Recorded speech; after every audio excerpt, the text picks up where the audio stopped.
Hey guys, welcome back. This second video is to show you how to improvise your instructional materials when you finally become teacher. And I should warn you right ahead that these materials that I made were not perfect, so I still have 2 years in the university, so I'm hoping that my artistic skills would be upgraded. But if no, I have to face my future students with this kind. So it's not ugly, but it's not good either. So time check, 4 minutes past 1 in the morning. So let's get started. So the first thing that I've made with the use of obviously low tech or without technology or without digital technology as I would say it is, I thought to myself, if my major was social studies and if I will be teaching history to my students, and let's say for example our topic will be, by the way I'm here, so hi, so you can see me while I make this. So back to the topic. My topic is, for example, ancient writing. So we talk about cuneiform hieroglyphs. So for example, um, my chosen my chosen point my chosen point in my topic was cuneiform. So sure, it's a given that when you say cuneiform in a textbook, that's enough for the students. But let's say if we can make them to see it firsthand, see it beyond the book, feel it, the clay tablet, um, obviously. So what I do is I search for but first of all, here's my clay. So it's orange, so that gives it a more um, antique look because in ancient times, as you know, muds can be orange in color or brown. And then the second thing I would do is I search for cuneiform alphabets. So lucky for me, I memorized each and every letter of that alphabet to get this work done. So what I do is, if I go for a letter B, or should I start with um a line first? So if you can see your notebooks, there's lines, so you cannot go up and down when you're writing stuff on the paper. So what you do is take a chopstick, obviously here's your clay, and just press it. Not too hard, don't give the clay the stress until it becomes visible. There. And then the second thing is, when you're about to press the characters on the clay is, look for this part on the chopstick. It's the end part, so it has the four corners. So what you wanna do is, you take this, the kind of corner, and that's what you want to press on your clay. So for example, if I were to write B, so it would look like this. So you lift the other end up, so will not it will not be a long character. You want it short. Select a small triangle, then just press it. There you go. Hope you can see it. There, a small triangle. What you want to do is for letter B, you do it twice. But this time, it's much thin. See? Then,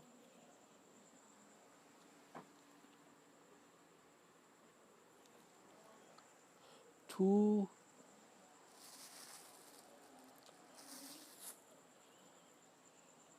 two long ones in the same column. So what you wanna do is 1, 2, and 3. So it's kinda ugly, but that's how it's done. Um, I did create a second one out of a second clay because I know showing this on video would be too lengthy, so here is the finished product I made earlier. So as you can see, it's more um, uniform-ish, I would say. There you go, the small triangles, the kind of arrow, and these two are the numerical symbols. So yeah, alphabet, letter, characters, numerical characters. There you can see the two lines. So the students can see an impression of a clay tablet and the texture of each depth, the, the each of the depths that is made within pressing these stylus. That's what you would call the instrument to impress that on the tablet stylus, so you can feel each texture of the characters that were impressed on it. And that's the first instructional material out of traditional media, not with the modern one. Then the second is flip chart. The flip chart you do first, you have choice of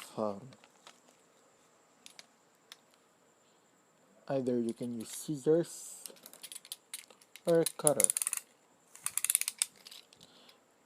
Now, in using this too, you have to be aware that you cannot hurt yourself.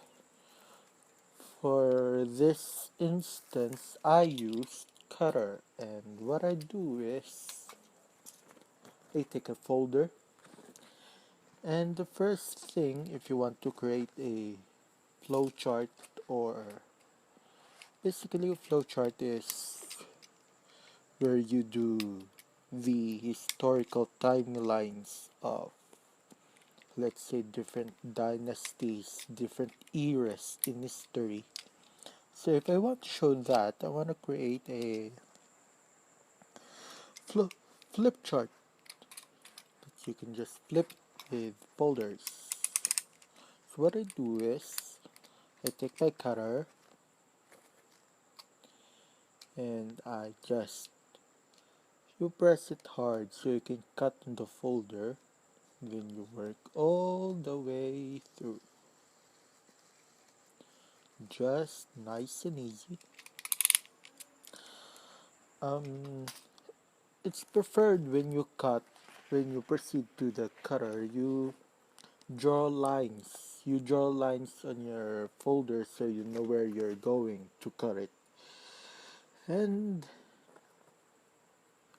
as in the first material, I already did this ahead of time, so it would not be lengthy.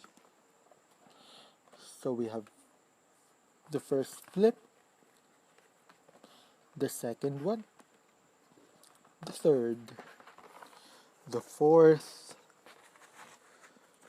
the fifth, the sixth, the seventh, and the eighth. But don't worry. Let's say, for example, if you're going to put, for example, the year, for example, you would put here is 1877. Then the historical events that happened during 1877. If you want if you want to continue with 1878, you can just flip it and put it on the second batch or the back part of the folder. So I just connected it without cutting it all the way through. Or if you want, you can put a glue and you can cut strips of paper and then make it kind of a book of some sort, so you can have continuation if you're going to have a lengthy topic in your subject of history. And as you, as you have noticed in all folders, there's an extra space here that sort of creates a style on the folder. So there's a good use to that. You can put the title of the topic that we're going to discuss using your flip charts. And that's it. Yeah, that's the second and the last one. And of course, just like the first video that I have made, I will be discussing a disadvantage and advantage in the use of traditional media in making your instructional materials. So let's go to disadvantage first. As you all know, due to the community lockdown, um, I just cannot simply go out anymore.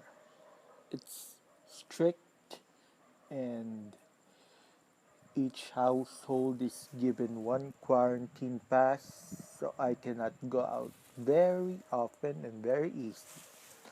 So, the disadvantage of that is, of course, the lack of materials that you would usually need in order to create these things. So, if you want to make this more beautiful, but unfortunately you can't, you might as well end up doing what I did, which is not too good, but it's not bad either. And the advantages, you can introduce you can introduce students to a new way of learning. For example, this, you can make them touch it, smell it during the discussion. Same with this. You can make them touch this, you can make them view this during the length of the discussion. So that's the advantage of it.